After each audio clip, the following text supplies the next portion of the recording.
Can the Houston Texans clean up a problem that's been one for a while in the C.J. Stroud and D'Amico Ryans era?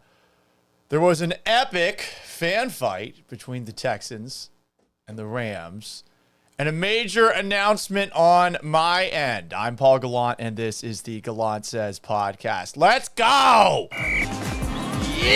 A radio show host in Seattle called Paul Gallant. Paul Gallant's wondering the same things a lot of people wonder. You are definitely living in the hindsight world today, Paul. Do you feel there's been a consistent theme with the interceptions? I think every interception really has a different story. I was just kind of curious what Paul gets to say. Grow up, mother. You kidding me? Paul Gallant, what the hell is wrong with you?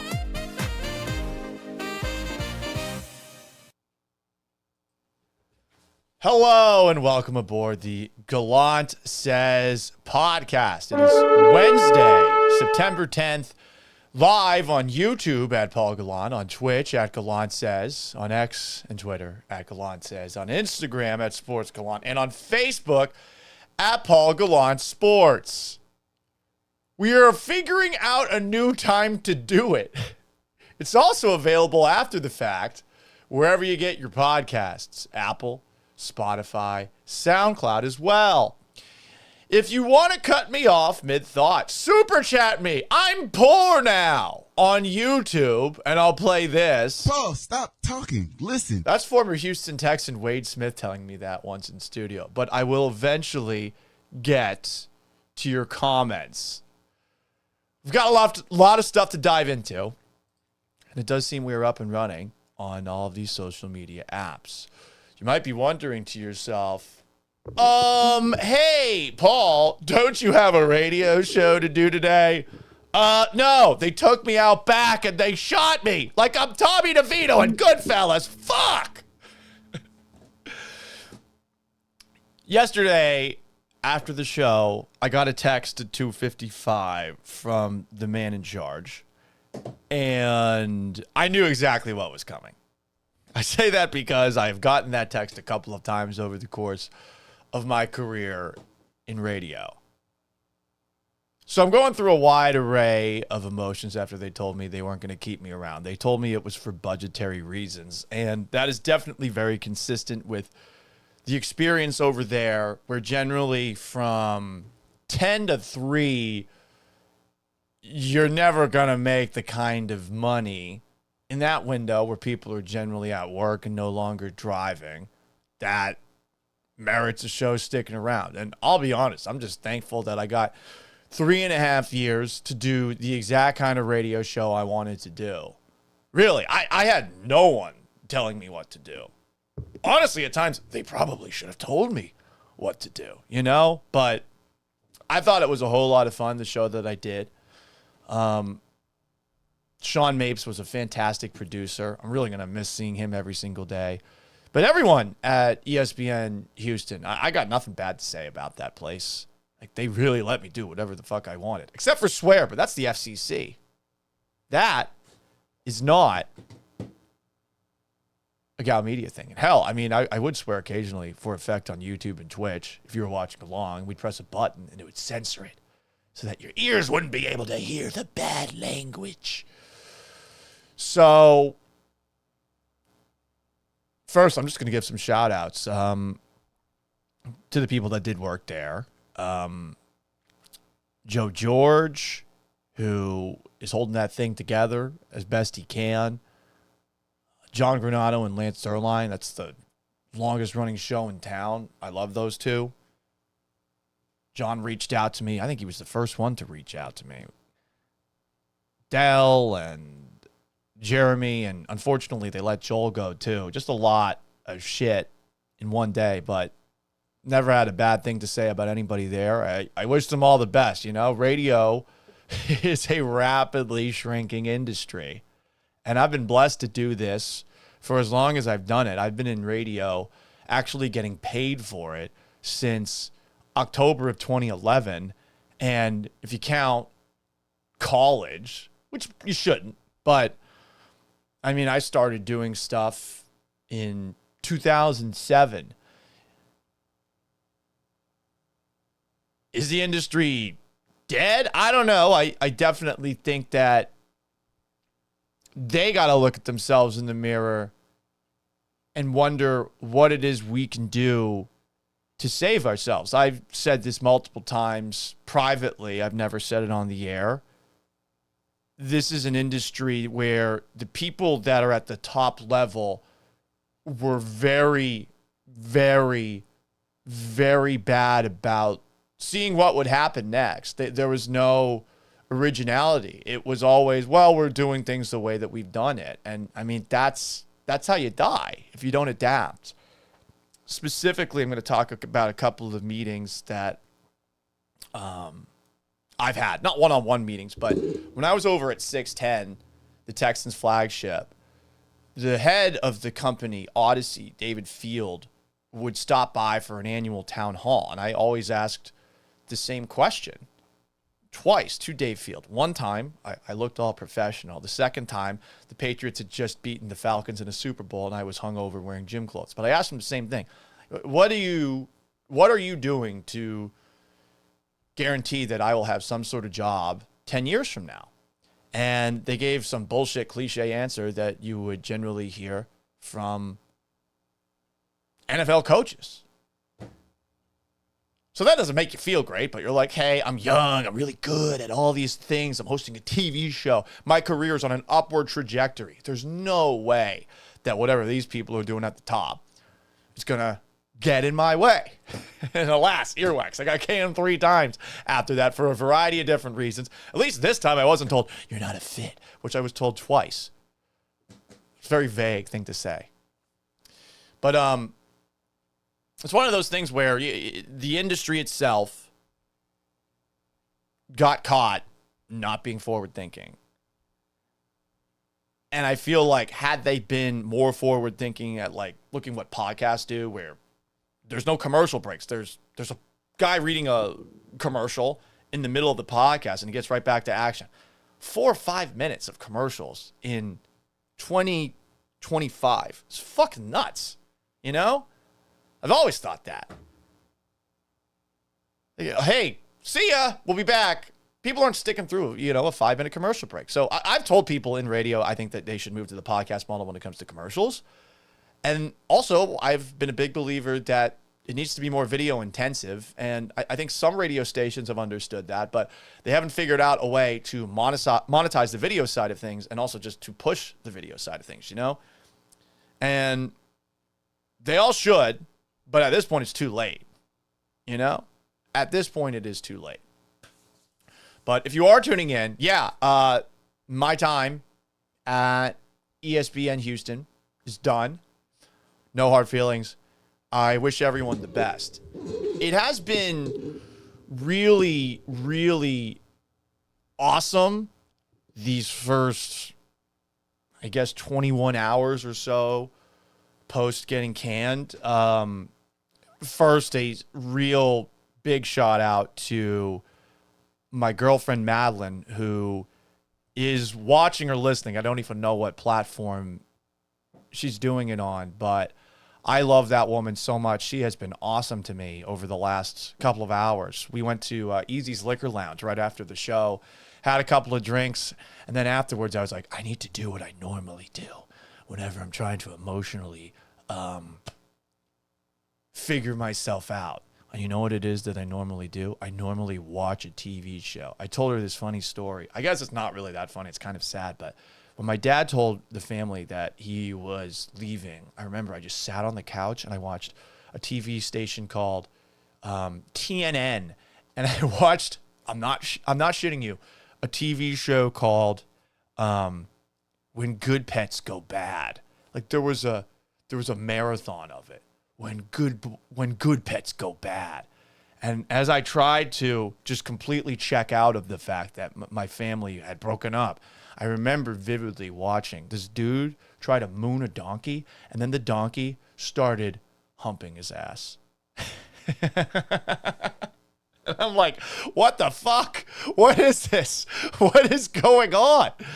But it kept me from thinking about what's going on. So last night, the girlfriend and I, we started The Wire, which I've watched 4 times already. And the entire time I'm just telling her, like every person who's obsessed with The Wire, hey, babe, The Wire, Have you ever heard of this show? Oh my God, it's like the most accurate depiction of police that there is. And like police officers tell you that. I seriously can confirm that. My godfather was in the DEA for a long time.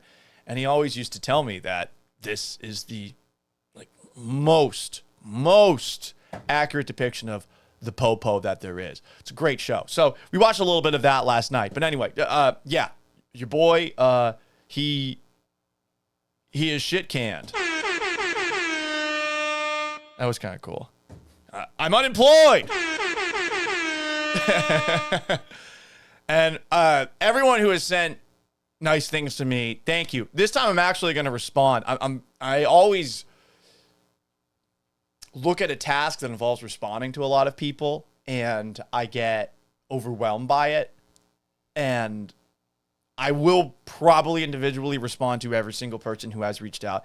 It means the world to me. Like, I'm just shocked that people actually watch my show and listen to my show. And while I am an egomaniac and I think that my show is awesome, I also at the same time realize that it's not everyone's cup of tea, and that like the fact that people stick with me for some of my ADD tangents is incredible. I've been trying my best, and that's why I'm doing the show right now, to just make sure that I don't get down bad. The last 2 times in this industry that I got let go, I definitely fell in this spot where I wasn't doing anything and I was depressed and sad and all that.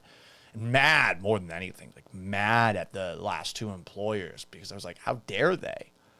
But what I'm doing, instead of listening to, there's this song by Harry Chapin. It's an old song. That sounded cool. There's a song called, what is it? WOLD by, what is that? I guess something's going on Twitch. I added sound effects, but I don't know what the fuck they are. But there's a song called WOLD by Harry Chapin. It's about this guy who is a radio person who basically just is going through the same shit that I'm going through. He's going from one market to the next, to the next, to the next, and he's tired of it. And eventually, I guess he just decides to call his ex, and the song is basically like a long voicemail telling about all the shit he's been through. And then he finds out at the end, she's dating someone else. That song's dark. It's a dark fucking song. So I'm not listening to that song or any of the other ones. You know what I've been listening to? Like, just nonstop? Freebird. Yes. Freebird. Ever heard of Freebird? You know, if I leave you tomorrow, will you still remember me? I guess it's if I leave here, which is actually appropriate for what went down, because bam, your boy got taken out back. But that's where I'm at. I do not know what is next. I really don't. I'm definitely going to do this. We're going to figure out a good time window to do the show. It might be earlier. Noon to 3 makes sense for now, but there's a lot of different things that I want to pursue. Would I still do sports radio? Sure, if someone would have me. I don't really want to move for it, you know? I feel like people like my takes on Houston sports teams, but there's other things I want to talk about. I told this to my girlfriend last night as we were watching the Astros game at the bar. Well, at least I don't have to watch baseball as much anymore. No offense, I'm not the biggest baseball fan. I do want the Astros to do well. And then the entire time I'm sitting at the bar, I kept on looking up and watching it. And I saw Luis Garcia leave, and he was holding his elbow. And just a side note, isn't it fucking crazy that the Astros medical staff still has a job with all of the injuries and the setbacks and everything? Isn't it wild that the Astros medical staff still has a job. Like, I think there's another guy getting a second opinion on his elbow. Jesus, how do these fucking medieval barber surgeons have a job? That is who I'm most angry at today. These fucking dipshits have a job and I don't? Are you fucking high? What in the fucking fuck? Paul, you swear too much. Your mom's going to be mad about you after the fact. That is true. I have to swear a little bit less. I'm going to try to swear a little bit less now. But look, there's a lot of things that I want to pursue. I've done, and sorry to come out of the closet on this front, because I like to think that at least I'm not like a crazy version of this, but I have done some political talk radio in the closet. I've been filling in a couple of different cities from time to time. Would I pursue that? Sure. I have told a lot of my friends how much I'm obsessed with history, and maybe I'll be doing some videos on this channel about history. Like, I've got a lot of fascinations. Sports is obviously the one that people listen to me the most about, so it'll probably be focused on that. Might go to more Texans availabilities and actually be a big J journalist in the sports world. Lots of possibilities. I don't know. What I do know is we will continue to do this podcast. Investors, possibly you. I mean, hell, you could completely lowball me for advertisements right now. I don't really know how that side of things works either. I just know I've done this, and I've done it so many times, and I'm just hoping that at some point that it's going to turn into some big thing on the internet. The girlfriend watches this YouTube channel called Brittany Broski, and I actually watched an episode of it with her on Saturday, and I had no idea what the fuck was going on. But this was the person, and you might remember this meme where she's that meme where you see that person and they're drinking a soda, and I mean, she might have been bigger than this. My girlfriend explained it to me, and I listened to as much of it as I could understand. But she's the one that like takes a sip of something and she's like makes a bunch of faces, and she's like, "Oh, I like it. Yeah, I don't know. I do. I don't know." So I want to do something like that, but I realize it's going to take a very long time and a lot of work to get to that point. But I do like to think that it's a pretty good variety show as far as things go. There's a lot of people hanging out. Holy shit, there's a lot of people hanging out. Damn, I didn't think that would happen.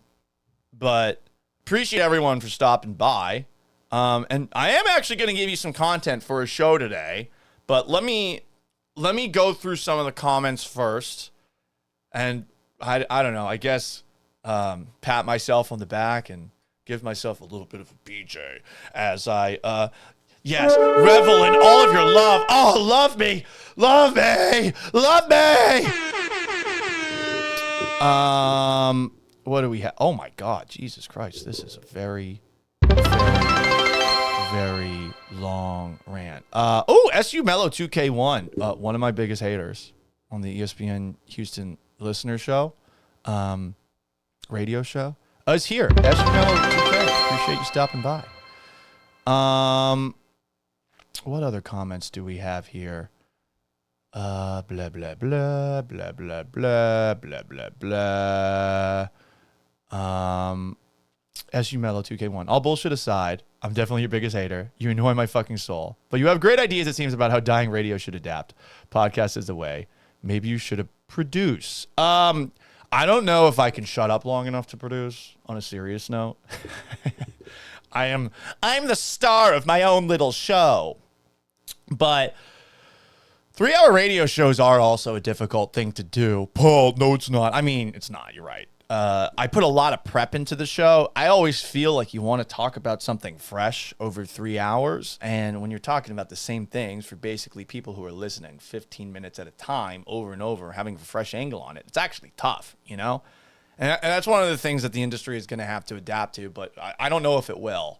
I don't think that the people who are in charge are actually good at doing that, just to be perfectly honest. There are some people who I think are awesome at programming. I think Josh Innes, who was by a little bit earlier on the Instagram side of things, would agree that Gavin Spittle, who's at 105.3 in Dallas, is the best programmer in the country. He has made that station actually compete with a legacy everyone listened to its station in Dallas called The Ticket. And that's really difficult to do, you know? So, we'll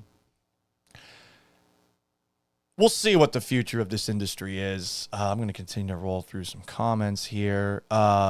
Someone says, get me a Venmo. Well, listen, I'd prefer to go underneath an overpass and beg.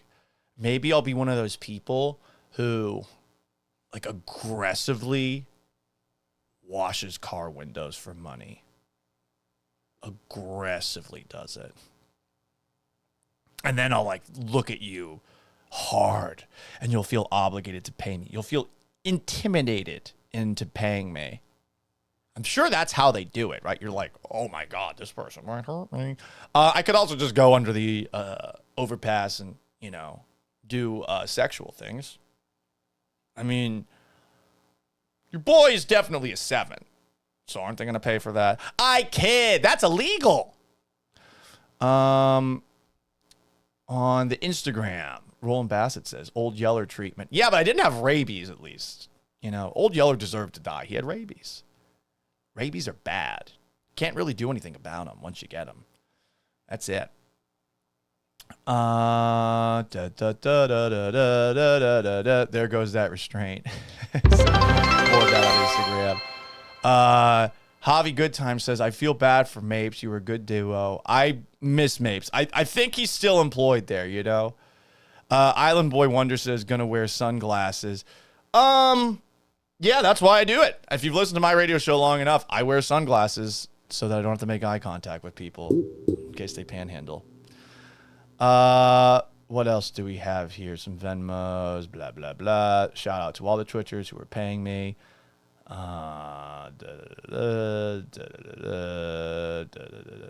Nick Gamboa says, something must be addressed with the staff. Yeah, it ain't good. It certainly ain't good. Blah, blah, blah. People are saying 97.5 blows. Don't be mean. I have no issue with the people over there. I really don't. I would say the people that are paying the people over there, that is certainly a bit frustrating, but that's life. Sean Martinez says, they made you come in, work a shift, and then let you off, those sons of bitches. I mean, that's how it's always done. I had a very nice conversation with Todd Farquharson at the end. Like, I don't think he wanted to do it. I don't think he wanted to fire Joel either, or sever. I don't know what it is. It's like when it's for budget reasons, it's different than for, it's like a fit reasons. And at the very least, we had a nice conversation. B. Hannon says, Josh has some nice things to say about you on his pod. He has reached out. A lot of people have reached out. I got to talk to all those people. Shredder SO7 says you should get into air duct cleaning or extended auto warranty sales. Honestly, I'm probably going to think about becoming a real life civilian. But there you go, man. B. Hannon, yes, they did get rid of Joel. Not cool. NWTXJXSH, what do you mean, me intimidated? What if we were seducing you into paying for washing cars? Want me to do it like all sexually? Show a little nip.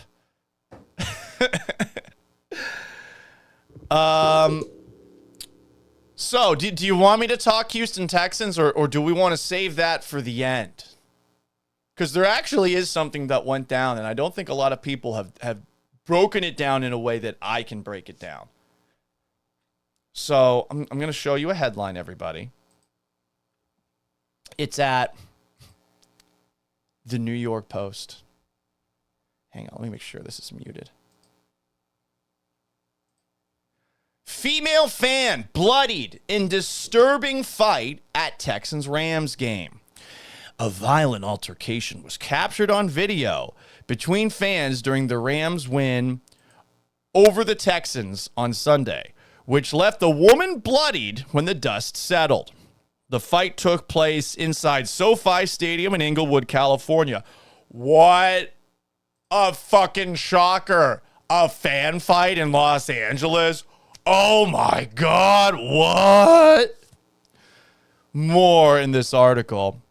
A 4-minute video showed a female fan wearing sunglasses and a Texans jersey engaged in a contentious conversation with another female fan in a Rams jersey and a male fan in a number 99 Aaron Donald jersey, seemingly trying to stay between the two. However, the female Rams fan shoved the female Texans fan before the male Rams fan tried to keep the female Texans fan from going back at the other woman.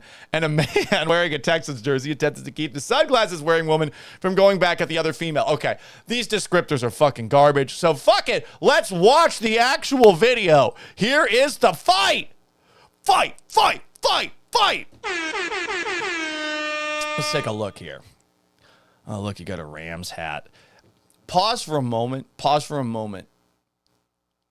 Why the fuck do people leave the sticker on the hat? Why do people leave the sticker on the hat? Why? It looks like you stole it. I don't get that. Why? Take this fucking sticker off. You could have it flat brim if you want. I would say if you're white, you should curve the hat. I think that people of other persuasions, you guys can actually get away with it, and I don't see color. But a white guy with a flat brim hat, you look like a fucking idiot. Also, you look like an idiot if you leave the sticker on. You look like a total fucking idiot. I would tell you that to your face. Anyway, more as we watch this video of a fight. Okay, so here we got, as described in the New York Post, a man wearing an Aaron Donald jersey, and then a woman wearing a J.J. Watt jersey. Wouldn't you rather watch J.J. Watt and Aaron Donald actually fight each other? And a woman with glasses who seems to be pretty small. Not going to lie. Like, if I were to bet on this fight that I have not watched the entire video of, I would expect this woman to beat the absolute shit out of this woman. Just, we're talking size here. Anyway, let's watch this thing unfold. Oh, she gets a right shove in, pushes the girl away. Okay, this girl, a little lankier, not a lot of mass there. Let's keep watching. Then the man shoves her away. I'm sure she's going to handle this well. Women love to be touched. They love it. I've heard this all the time. Anyway, here she is. Oh God, she's mad at the man. So this is how things could potentially escalate. I don't know what she's saying. I'm not a great lip reader. I think if I play the audio too, there's a chance that I will end up getting copyrighted on this. So we're not going to do that. Oh, we missed. Hang on. What happened in between there and there? Well, jump cut. So now you've got the man wearing the Aaron Donald jersey and the woman wearing the Todd Gurley jersey shoving this woman back. And you got another guy in a white Aaron Donald jersey who seems to be holding her back as well. But our friend in the Todd Gurley jersey, she is not giving up. She does not give a shit about the size differential. Ooh, so she goes in, slaps the girl in the J.J. Watt jersey in the face, maybe a scratch, and now this guy wearing a C.J. Stroud jersey and an Oilers hat with the fucking sticker on. He's got the goddamn sticker on. Take the sticker off. Take the sticker off, you trashy fucking people. Anyway, he pours beer on her. I mean, what do you think's going to happen when you do this? This is not how you diffuse a situation. What he should have done, because I'm assuming he is with this girl, and if they want to come on the show, if you guys know these people, please tell them to come on the show. I want to talk to them about this. I want to do some Big J journalism on it. So he pours all the beer there. Our girl, the J.J. Watt girl, comes back into the equation, and now somebody else is shoving at her.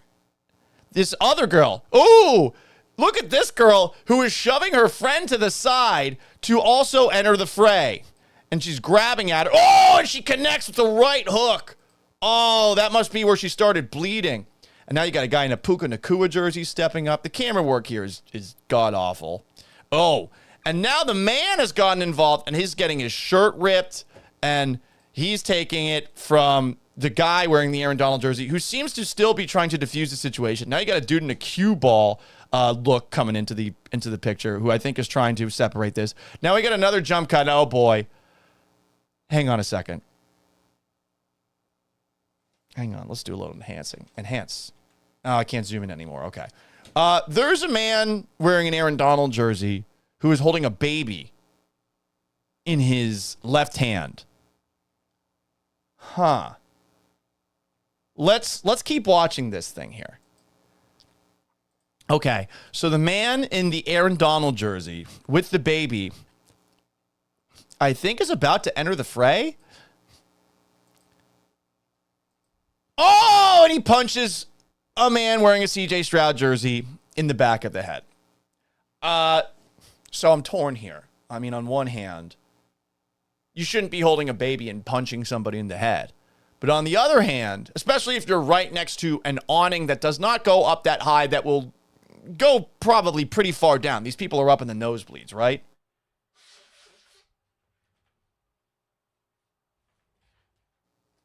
Anyway, he comes in with one punch. Let's keep on watching. We're only 30 seconds into this thing. And now this poor CJ Stroud guy who is in this probably due to his girlfriend, and he is being torn apart. This guy to the left, the Aaron Donald jersey, he's tugging him by the jersey. I think they're trying to get him out of it. But the dude with the baby who came in for the punch, now he's comforting his baby, leaving the frame. That's something else. And now this guy's, going to lose his mind. I guess his girl was still there behind the guy wearing the Aaron Donald jersey, because now she is coming back in, and that one girl who came in wearing the tank top who punched her, I think has just been put into a seat. And she now, JJ Watt girl with the ponytail, is punching back. Now she's being, oh man, she's taking two girls on at once. Okay, so her fighting skills should not have been intimidated. It's 2-on-1, and if we were to remove everybody from this, I do think that she would be the victor in this. But now she's down on the ground. And meanwhile, oh, I didn't even notice that this started over to the left. Meanwhile, the guy in the CJ Stroud jersey is getting violently pulled away by a man in an Aaron Donald jersey who has now jumped on top of him. And now, of course, here we go. Now this other guy in the Aaron Donald jersey who's standing over the side came in there and is trying to fight this guy while he's on the ground. So now the poor guy in the CJ Stroud jersey is getting his ass beat. That man right there wearing the tank top just got in a punch on the girl, like a little quick one. Boom, boom. Now she's going back. I got to say, this girl in the Todd Gurley jersey, like, you escalated this situation. And then now that this girl is bleeding, to back up and point at her is something else. Hang on a second. Let's rewind. We're only halfway through the video, by the way. Okay. So I know what's going on here. This girl is pointing and saying, ha, you're bleeding. And now I think that our girl in the JJ Watt jersey tries to throw some of the blood back. Hang on. Oh, she threw blood at her. That is some fucking devious shit. I get it. You might be about to die. I would be very concerned about that awning behind them. I mean, one little shove, a hard shove, and you are falling over that to your death. Like, definitely death. That thing goes straight down to the 100 levels. So now they're talking. This one guy's coming in with the man wearing the sideways, like the 45-degree sideways hat is coming in. I don't know what she's getting. Is she getting her purse here? No, her shoes. She is bleeding. I got to say, like, this girl can play for me any day. Like, on my flag football team, I want this girl on my flag team. Security's coming in. Poor security. They don't want to deal with this bullshit. This is what happens in the 300 levels of NFL games.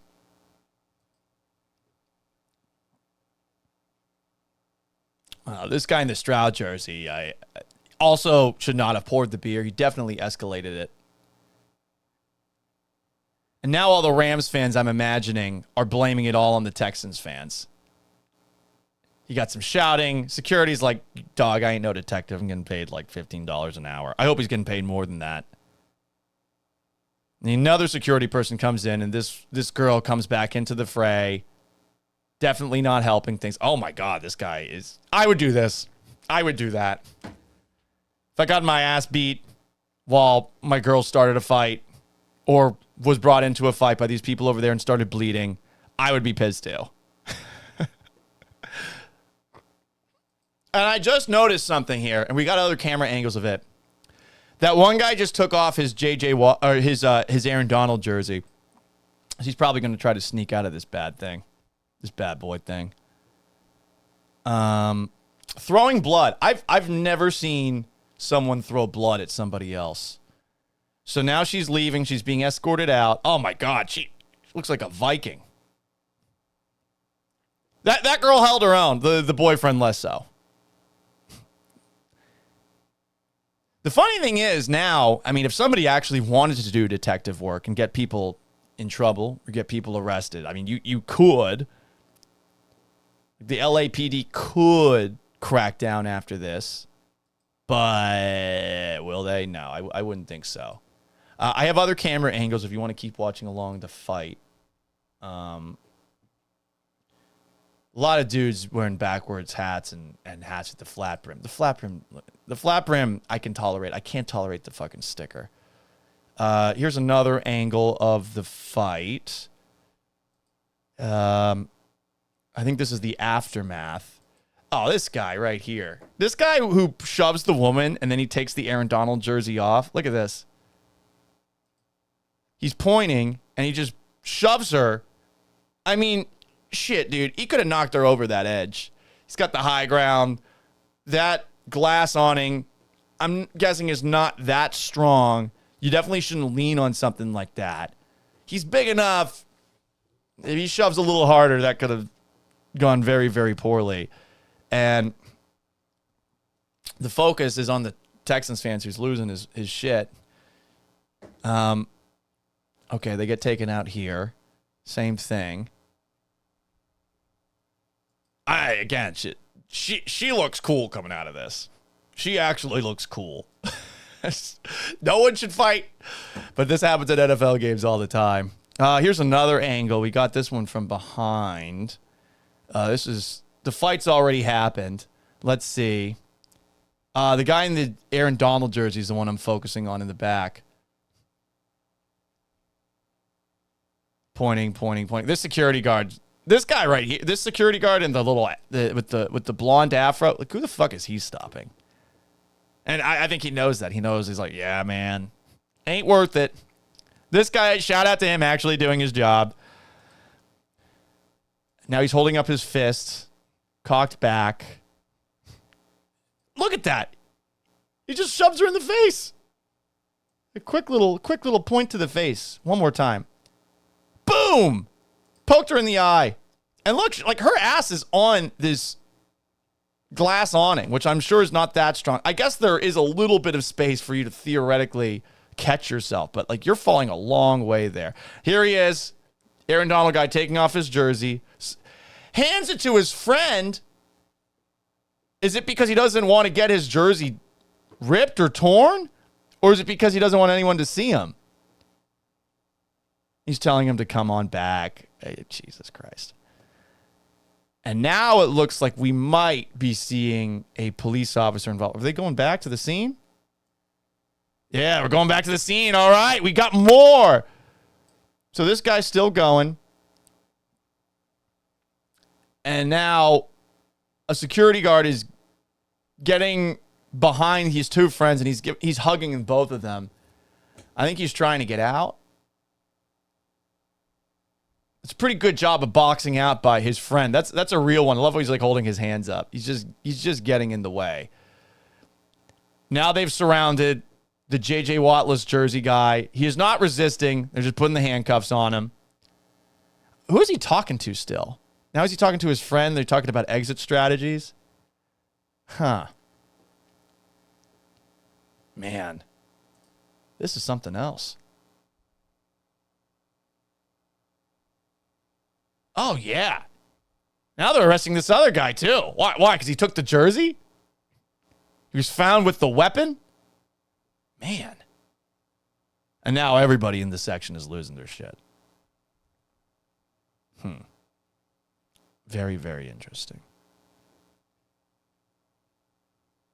All right, well, that's the end of that angle. One more angle. I might do a little short video on this after the fact. This is, you can't really see much. This is just the highlights. And how about this last one? Massive fight. ML football, bunch of assholes always puts their logo at everything. Clickbaiting douches. The lot of them, I think.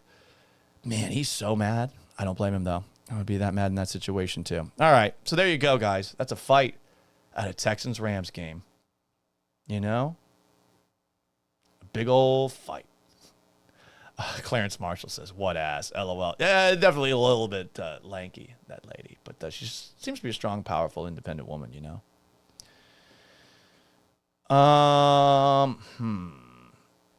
Shout out to everybody hanging out in the chats. Lots of comments being made. Appreciate everyone for stopping by. Nick Gamboa, they held their own in enemy territory, I guess you could say. Yeah, more so than the Texans, you could say. If you are in for the first time, like and subscribe on the YouTube, or maybe give me a sub on Twitch. I heard a lot of people doing something on Twitch. I heard sound effects that I created for certain things. I don't know what the things are for, though. You know? Oh, look. It's the horn. That horn is from Age of Empires 2, for those who don't know.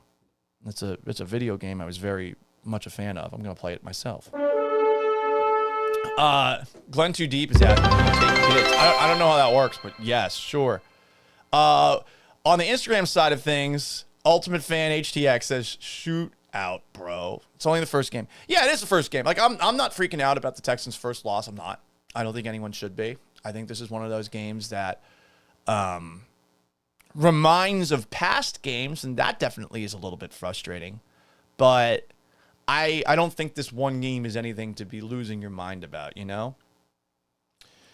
Let's scroll through some comments that were made as I was doing the video about the fight, and we'll have an actual segment video about it a little bit later. Hang on. Oh, I can do that now. I can do that on the radio. I actually did do it on the radio from time to time. I can't believe she slung blood at that other chick. Astros Flag World Tour. Paul, you are my favorite personality. Thank you. Not just here in Houston, everywhere. I listened to you as I was traveling around the world on Twitch, and then you really are the best. Appreciate that. Shout out to my friend Kyle, who stopped by on the Instagram side of things. NWTXJXSH says, will you still talk Houston sports or not? No more. No, I will definitely still talk about Houston sports. I think that's all people care about me talking about. I've been not talking Seattle sports for such a long period of time. I bet a lot of people forgot that I worked there. Lots of comments about the actual fight. Blah, blah, blah. Texans Spurs says, you should 100% do political content. Would be a nice change from all the serious guys. I do think the political content that's out there these days is unbelievably angry and kind of shitty. Mac asks the question, what's going on at 97.5? It's budget cuts. Believe it or not, radio has had budget cuts. It sucks, but I got no problems with the people that are there. I honestly wish them the best. I hope everyone's able to keep their jobs as long as possible, but it's a dying medium, and when you don't have the best signal and you're not owned by a national corporation, like there's not as much of cushion to keep things going, you know? So really, I wish everybody the best there. They didn't want this to happen, you know? Like I get along great with everybody at the station, and I would be shocked if anyone had like really bad things to say about me. I really would. It's a bit of patting myself in the back, but like I got along with everybody there great, you know? So don't be assholes to the people there. Definitely listen to me instead of them if I'm on at noon. But yeah. What other comments do we have here? Ezekiel Tovar says, hire that girl for the Texans O-line. She showed more fight than Blake Fisher. Well, Blake Fisher did grab the face mask. He did do that. St. Patrick 317 asks, does Paul go back to wearing a Mariners jersey now? Maybe as a bit. But no, I think, listen, if the Mariners were to go on and win the World Series, I would be happy for Mariners fans. Mariners fans were always great to me. They really were. Seahawks fans were a little cocky, and, I mean, only I get to be cocky. I rooted for the Patriots growing up, okay? I know more about football than you because I watched the team that played in the city where my parents had sex and birthed me win all those Super Bowls and go to all those Super Bowls. Okay? Okay. Lone Ranger 614, Paul, do you keep your credentials? It does seem like that's going to be the case, but we'll see. We'll see. We'll cross that bridge when we get there. I'm going to have to send some emails out. I have not done anything in the last, 21 hours other than make those posts that I did and then kind of, not wallow, just hang out with my girlfriend and try to check out. And I slept in for the first time in a while this morning until 8. Then I woke up at 9. I actually did get some calls from people that are still in the industry, and I'm going to respond to all of them. I'm fine. I want everyone to know that. It sucks, obviously, but I've got a pretty awesome life. I've been blessed to have this job in some way, shape, or form for most of the last 15 years. And I hope this isn't it, and I'm definitely going to try to still do stuff online. But if it is it, as far as radio and stuff, I got no regrets. Worked the hardest I could. Didn't have the best luck. Can't do much about that. Blah, blah, blah, blah. Blah, blah, blah, blah.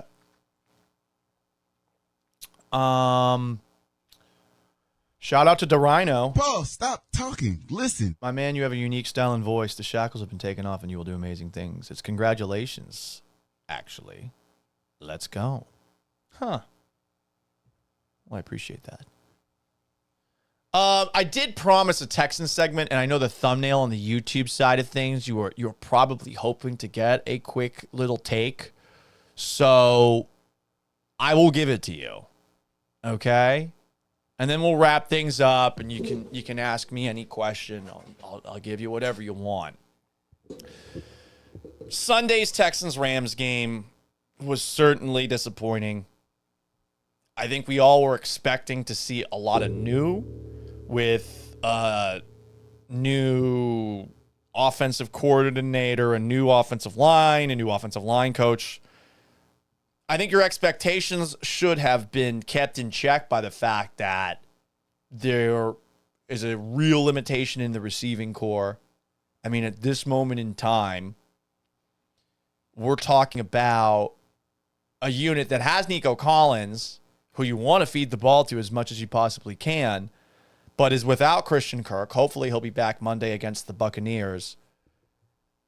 There are a lot of uphill battles that they were fighting from the jump in week 1. And then Ed Ingram, the right guard, gets scratched, and you move Titus Howard to right guard. And at left tackle, instead of Ariante Ursary, who's a rookie and has been practicing all offseason at left tackle, he moves over to the right side of things, and then Cam Robinson comes off the bench, but then Cam Robinson gets hurt, and when Cam Robinson gets hurt, then Ursary moves back to the left. They bring in Blake Fisher. Fuck, Blake Fisher is bad. Hold with a face mask. He's off the field immediately. Robinson comes back in. Ursary moves back to this right tackle. This was all in one drive. And then Jake Andrews gets hurt. He's going to be out a while. And Jarrett Patterson comes in. And, I mean, they had to overcome a lot on Sunday. I see a lot of skies falling. There was one tweet in particular that I saw from somebody on Texans Twitter called McGrady's Right Eye.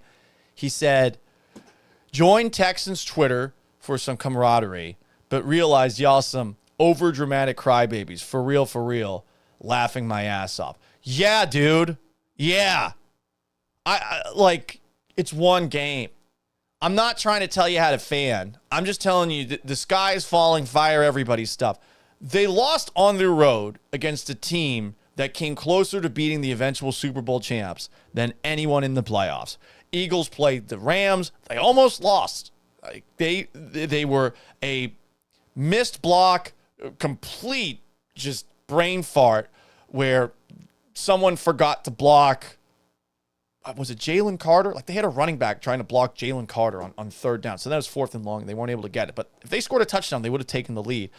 This isn't, the Eagles and Commanders game. Eagles killed them. And this isn't the Eagles and the Chiefs. Eagles killed them.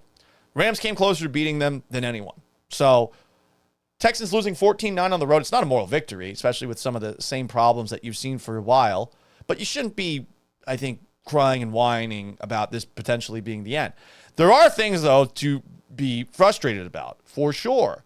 And after the game, here's a little montage of both DeMeco Ryans and CJ Stroud talking about a lack of urgency on Sunday and also lollygagging. We got to come down with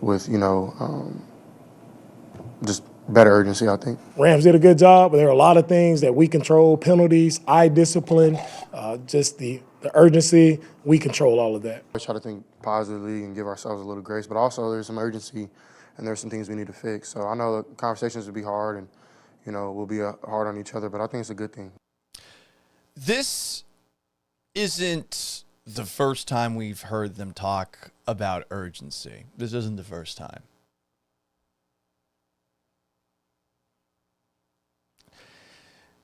They've been talking about it a lot.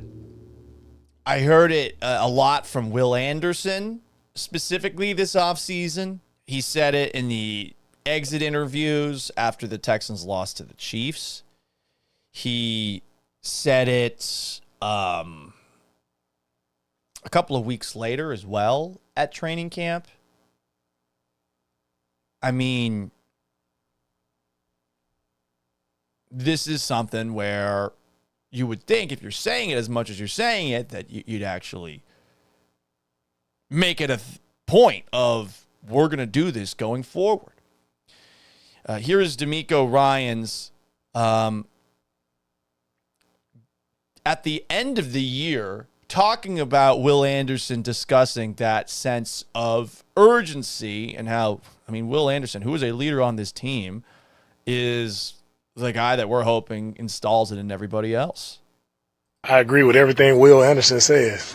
He's spot on there.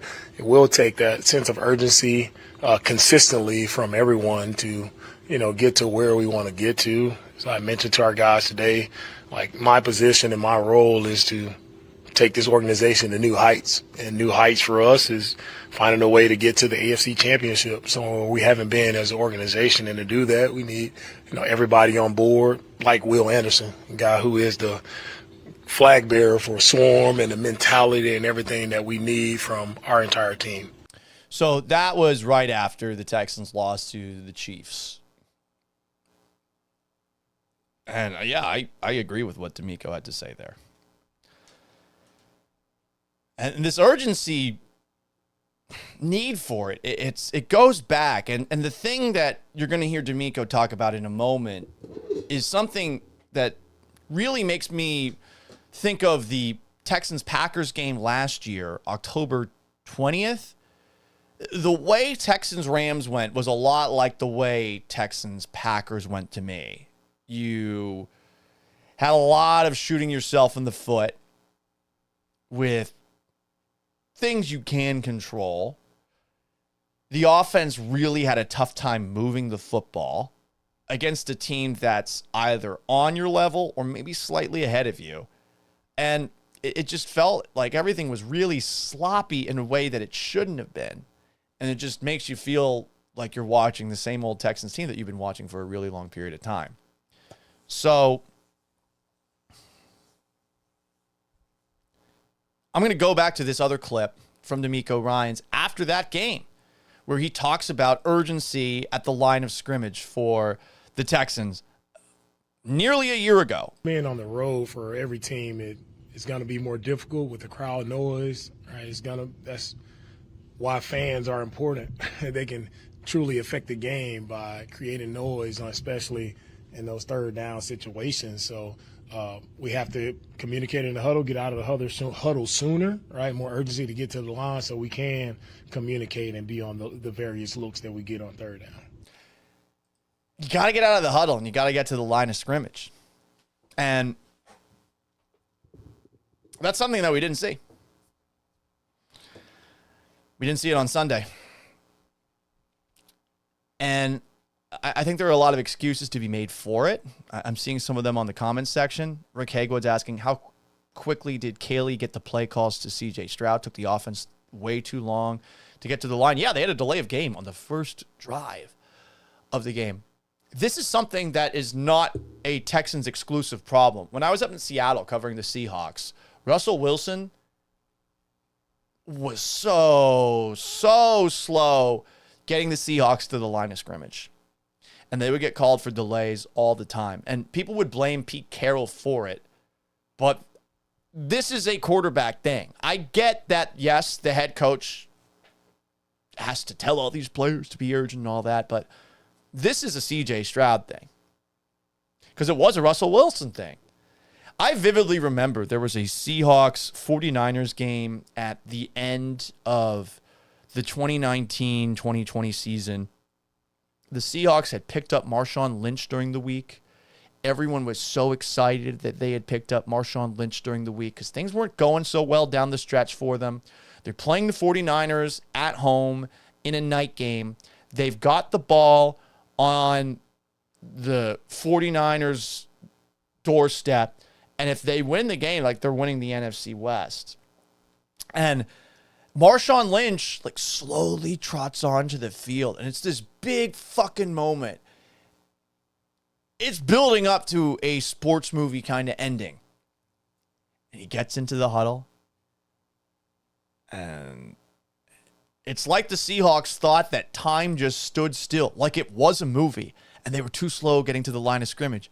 And they get called for a delay of game. So now all of a sudden, it's a goal-to-go situation with the game on the line from the 5, the 6, the 7 or something like that. And they didn't score. Game over. You got to get to the line of scrimmage as quickly as you possibly can. And it didn't happen on Sunday. And it's something that didn't happen a lot last year.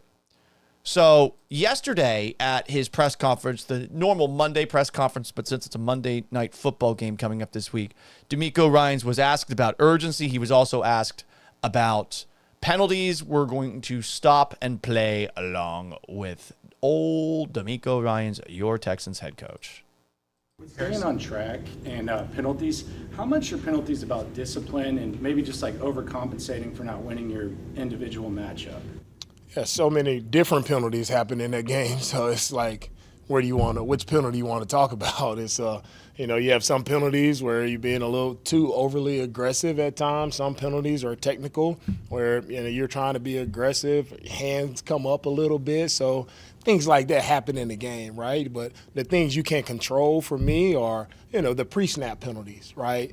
Making sure we're in the right formation, no illegal shifts, no jumping off sides when we know. So it's just the pre-snap things. Those are the ones that are unacceptable to me because those we fully control those. So let's get those out of the way, and then let's see how we are. But aggressive penalties are going to happen. We're not losing our mind over that. I liked hearing that clarification from D'Amico. I don't give a shit if someone gets called for unnecessary roughness. I don't give a shit if someone gets called for that. Like, I didn't mind Azeez Al-Shaair putting his shoulder into Trevor Lawrence as Lawrence was awkwardly sliding, and then Lawrence hits his head on the ground. He's trying to stop his forward progress. Jaguars didn't handle it well, but I think sliding's lame, first off. Second off, I want that team to fly around and scare people. I want this defense to have the mentality that we are not going to give you an inch. In short, there were definitely some moments where they gave the Rams, specifically Puka Nacua, all the inches, feet, yards. But I have no issue with the aggressiveness. He is right on the money here talking about the shit that needs to stop. The problem is it hasn't stopped yet, and you would think that by now it would have stopped. That's the thing that I'm having a tough time with. We have seen this a lot. We've seen this over and over and over and over again. At some point, it has to be fixed. A lot of new pieces. So it's not like it's a complete continuation of it's not a complete continuation of where we were last year because of all the new pieces, and Laramie Tunsil's gone, and an entirely new offensive line, new offensive coordinator, all that. But it's some of the same stuff. So if you're a fan and you're watching this, you're like, this is the same shit. Sure, new people, but it's the same thing. And I mean, that's certainly frustrating. More from D'Amico Ryans at his presser yesterday. I do think it's funny. D'Amico does this a lot. If you ever, this is an unfortunate frame to catch him on, but Laramie will lick his top lip a lot. I don't know why I noticed this, but I've noticed it. Are there things you can do in practice to limit those? I mean, I'm sure you already focus on him and tell him, not to do them. But when you have a game like you did on Sunday with so many penalties, do you do anything different in practice to guard against it? Guys, most of the time when the penalties happens, it's about poor technique. So if your hands are too high, when we don't coach hands high, your hands are supposed to be low. You just need to kind of refocus yourself on actually doing and training yourself mentally and physically to do it exactly how we're coaching it to do. Right, then you don't have penalties when it comes to hands to the face mask type penalties, holding type penalties, making sure you're in a proper stance, making sure you're playing with low pads again. And if you play the right way, then you eliminate some of those just by playing with good technique and fundamentals. Talks about technique, talks about fundamentals, but hey, getting to the line of scrimmage, that's not technique. That is fundamentals, but it's such a basic fundamental. And you're like, what the fuck? One of the things I have an issue with, and I mean, I've been seeing this a lot with my favorite college team, Syracuse, where I went to school, is that they're getting called for a lot of illegal men downfield. And they're getting called for it because these guys, fundamental-wise, they're not going to the referee at the line of scrimmage before every single play and saying, I'm on the line. You got to do that every play. You learned that in fucking high school, Got to do that. They're not doing that. As far as the Texans, we're really slow getting out of the huddle. And there's a part of me that wants on Sunday, you heard, I think it was Christy Reekin of the Associated Press asking D'Amico, do you do anything differently in practice when it comes to penalties? I would like to see them run all no huddle, all practice, because that way, at the very least, there's a sense of urgency that gets installed. Everyone should be getting to their spots as quickly as possible. Plays need to get in quicker, so that is on Nick Caley as well. And then they got to get to the line of scrimmage and actually, snap the fucking ball. Anyway, more D'Amico Ryans, head coach of your Houston Texans. After the game, CJ mentioned that he thought that there was lollygagging, not a great week of practice. You mentioned Aziz as a guy that knows what you want. So during the week, is that something you could recognize that can change? Who are you looking at offensively to say, hey, this is to stop like right now versus come Sunday, like, oh, it just wasn't a good week? Like, how do you stop having a bad week? Yeah, it's never an entire group.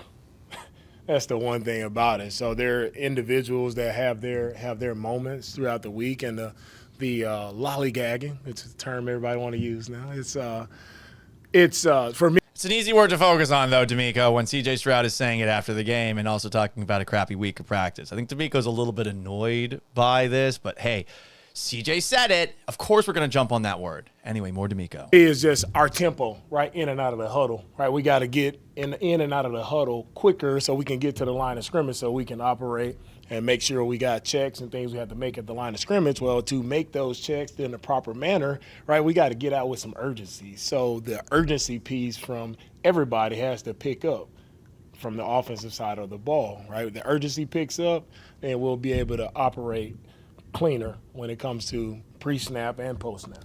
I don't like him saying when the urgency picks up. I don't like him saying when. That is something that should pick up quickly. When? No, it should be assumed that is going to happen now. Anyway, more D'Amico. Who are you looking at to say, like, you're looking at that speed? You're looking at him. I handle everything. Comes back to me. It's not about me. Oh, I need to talk to a player about doing this or that. We'll get it fixed. It's on me. I've heard Bill O'Brien say that a lot with a lot less charm. D'Amico is saying, hey, it's on me right there.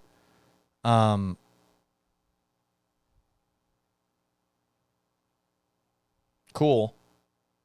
But the changes need to actually happen. And the changes haven't happened at this point in time.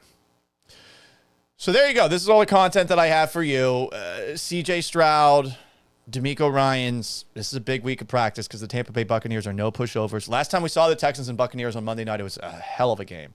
So I'm going to turn my attention ahead to Tampa Bay. You should as well.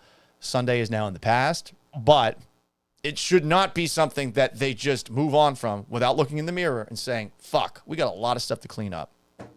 Anyway, let's read some comments here. Let's go to Instagram first. I wish that we could incorporate the Instagram comments to the little side chat that we have right here. And by the way, YouTubers and Twitchers, you can communicate with each other, although I imagine it's maybe difficult for you to see the comments that are happening here. My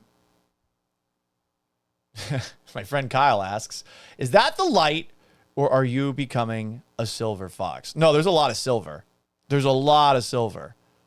The first time I noticed how much gray was in my hair was actually a time that Kyle and I were out together. We were at a party for our friend Mona, and we were at Sporting Club. It's one of the last times I went to Washington, and I remember I'm sitting at a table, and someone took a picture, and the top of my head was involved, and I was sitting directly underneath the sun, and I was like, oh my fucking God, is it that gray? Jesus Christ. What the fuck happened? Oh. So yeah, there's a lot of silver going on now. What other comments do we have here on YouTube? I'm going to scroll through as many as I can. Payne Moore. Wait, hang on. Keep on going up. YouTuber Aurelio Corona asks, is relocation a possibility, Paul?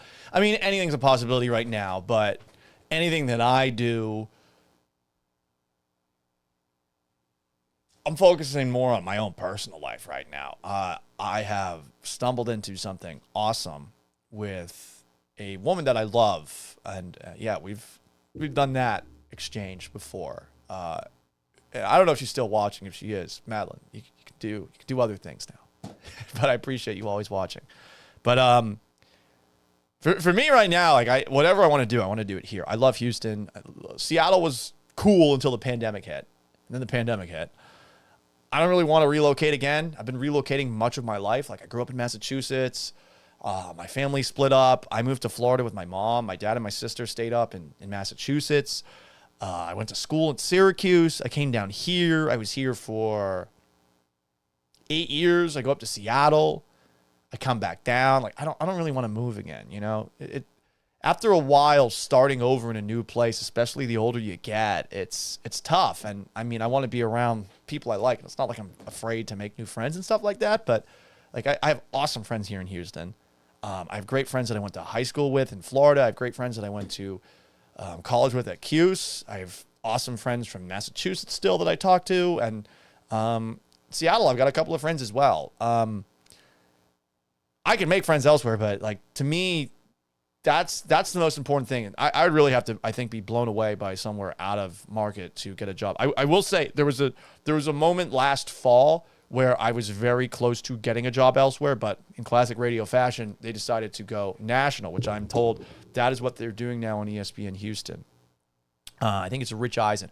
Look, it could be worse. I think Rich Eisen's good. It could be worse. But I would prefer that you stay with me. But we got to figure out a good time to do this show on a daily basis, and it will be a daily show. Ezekiel Tovar says, thoughts on Canelo versus Crawford? I got to say, I just know Canelo Alvarez is Canelo Alvarez. I don't even know what Crawford's first name is. Not really a fighting fan. So, sorry. Got nothing for you on that one. What other comments do we have? Payne Moore asks, they dumped you for Rich Eisen. Listen, again, Rich is good. They've had some shitty programming on ESPN radio nationally for a while. I feel bad for John and Lance because they used to have Mike and Mike leading into their show in that 6 to 7 hour. ESPN basically makes you have their programming on from 6 to 7, and generally the shows stink. I don't even know what their morning show is now. I know that they have had a couple of different iterations of a morning show in a post Mike Greenberg era. Like, if ESPN wants to survive, I think they got to stick with the people that are their, actual stars. And right now it's basically Scott Van Pelt. But bringing Rich Eisen back into the fold, I actually do think is a good move by ESPN, So, yeah, I guess they're going national in that spot, though. I wasn't sure if they were going to, like, drop a new show. I know they're probably acting like I didn't exist at the old station, but that's what happens on the radio side of things, too, you know? I hate that part more than anything. Like, someone gets got, and then no one talks about it afterwards. Like, wait, what? It's a totally new show. What else do we have here? Big Mech 777 says, I don't believe a word D'Amico says. He lied to us all last year. The O-line was fine, and Harris is almost ready, but still our coach. Yeah, there was some gaslighting definitely going on with D'Amico last season, and I'm a little bit tired of it. And I think a lot of people are getting to that point now. It's year 3 with C.J. Stroud and D'Amico Ryans. The new car smell, it's gone. Like, it's time to actually put up. We all want to look at D'Amico Ryans as a top coach. We all want to look at C.J. Stroud as a top quarterback. Neither of those two are that at this moment in time. Payne Moore says we need Dwayne Brown to come back and play. Well, he hates the McNairs, I think, so I don't know about that. That might be something else I dive into. I think like there's a McNair versus the Texans thing going on.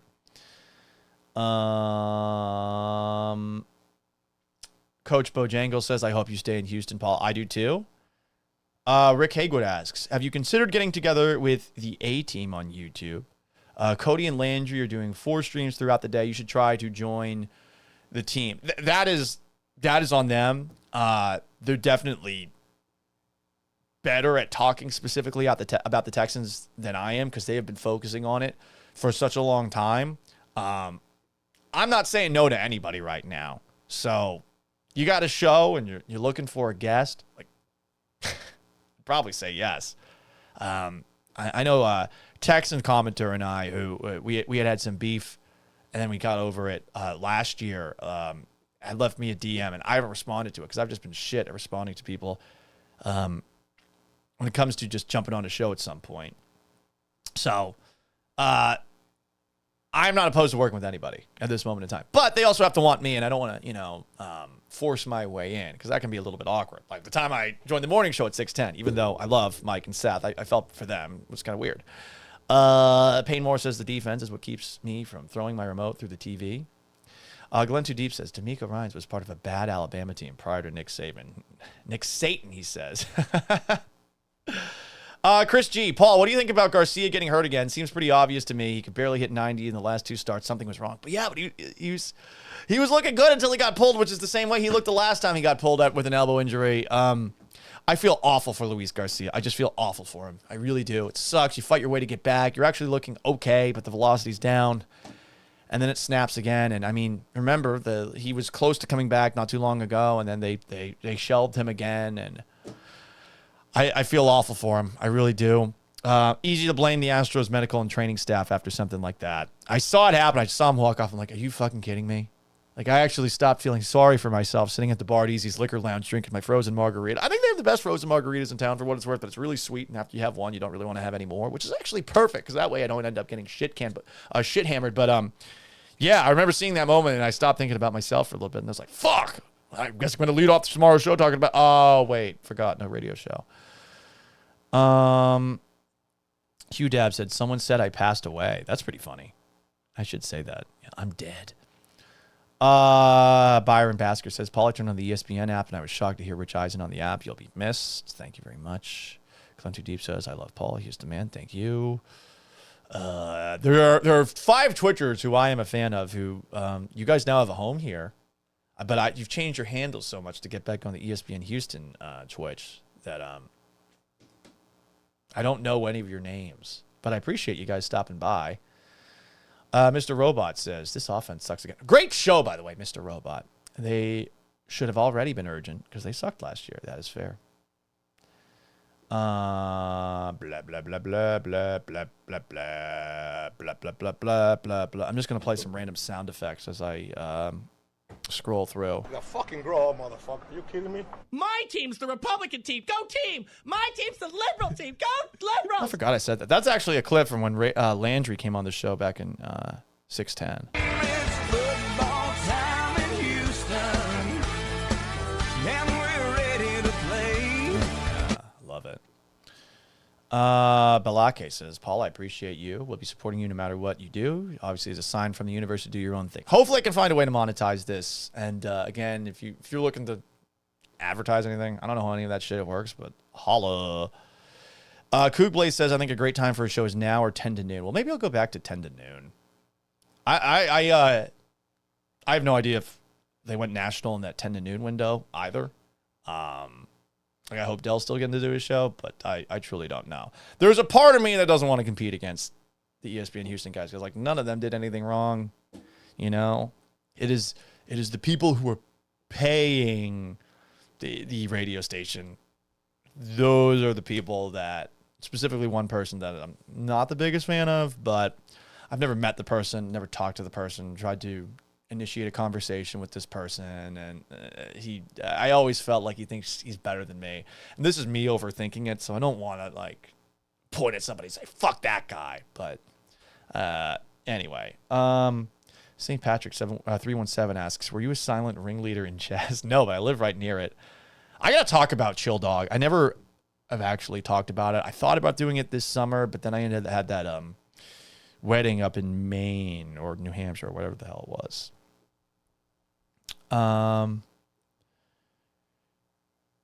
Payne Moore says, Rich Eisen's great. Your energy splitting up the day was perfect. Well, thank you. I appreciate that. El Tiempo loves Paul. I know. I will say this. Listen, I like the salespeople too. At ESPN Houston, I got no issues with them personally. Professionally, I wish that they had spent a little more time focusing on my time slot or being aware of, like a Instagram reel that got 750,000 views that led to, like should have led to an actual partnership between me and El Tiempo. But whatever. Now I can do that 101.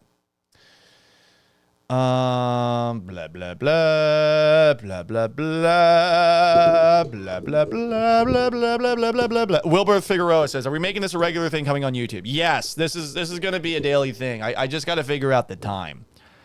Coog Play says, if Paul didn't have Steak Girl, he would be in shambles right now. I probably would be. Yeah. Steak Girl's the girlfriend, by the way.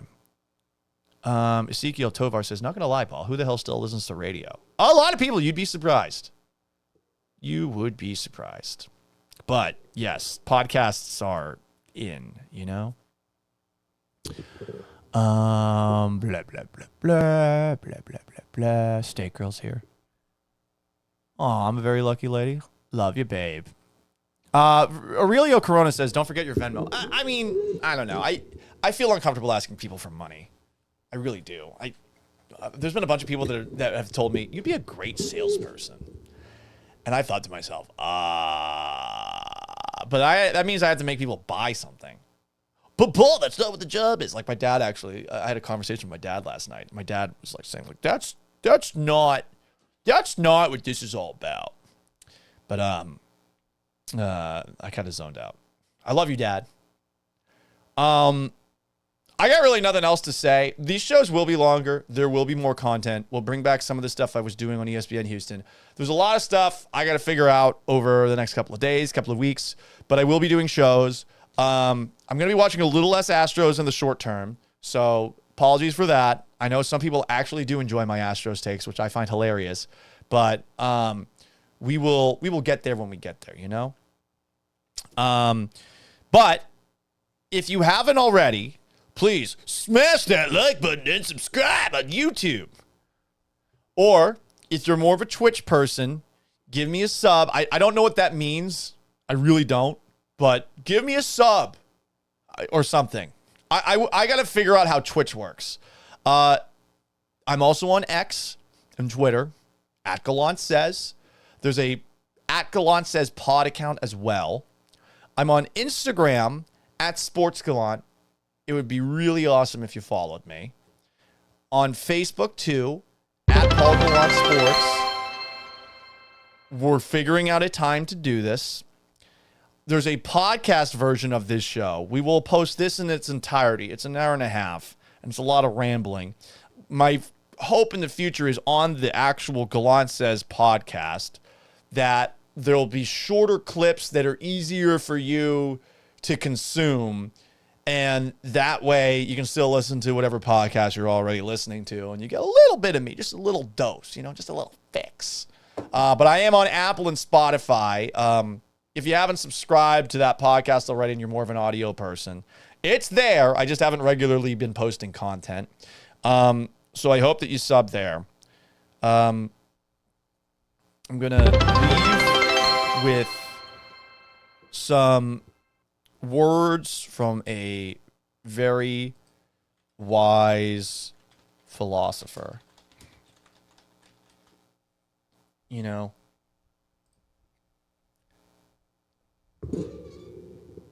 at first, I was afraid. I was petrified, thinking I could live without radio by my side. And after spending nights thinking how radio did me wrong, I grew strong. And I learned how to get along. Now radio's back from outer space, and I find you know what, this song doesn't fucking work, but I'll leave you with this lyrics from the song, because I'm reading the whole thing. I will survive, long as I know how to love. I know I'll still alive. I'll stay alive. I can't read. That's probably why I got fired. Budgets! I've got my life to live, and all my love to give, and I will survive. I will survive. Hey, hey, hey. Everyone who stopped by, I love you so much. I can't believe you listen to me. I can't believe you give a shit about what I have to say. We're on a new adventure. I hope you'll join me for it. It's going to be weird. It's going to be really weird. But it's also going to be fun too. So long. Farewell. Have yourselves a wonderful rest of your Wednesday. I think we'll do this tomorrow at noon, and in that noon window for a little bit. Until then, peace!